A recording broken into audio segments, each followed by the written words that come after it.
mimi ni mjukuu wa familia hii.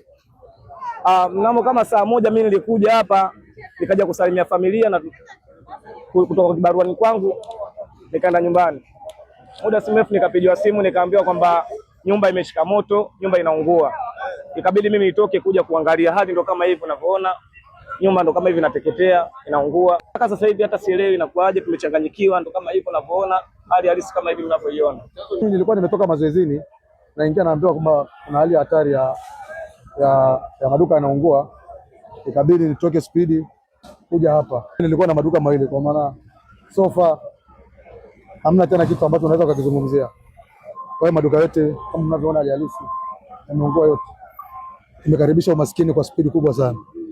Kwa hiyo hakuna jambo ambalo tunaweza tukalifanya hapa zaidi ya yote ni kumshukuru sana Mwenyezi Mungu.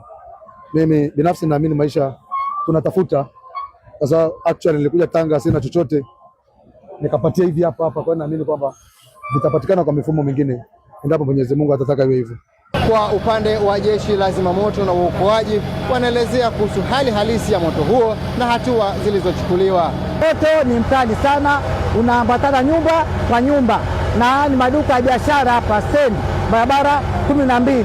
Lakini kwa ujumla twashukuru vyombo vyote vya uokoaji vipo hapa, tunapambana na moto unaendelea kupungua kasi, lakini ingawaje bado uko hali ya juu, lakini at least kwamba labda niseme huko karibu tumezima moto 75%, lakini 25 bado tunapambana. Hii ni ajali, haya ni matokeo ambayo Mwenyezi Mungu ameandika. Hii ni ajali, ila kwamba wale na subira na uvumilivu na kujisalimisha hali zao ziwe salama na mali zao tunaendelea kuziokoa, pamoja na wenyewe tunaendelea kuwaokoa.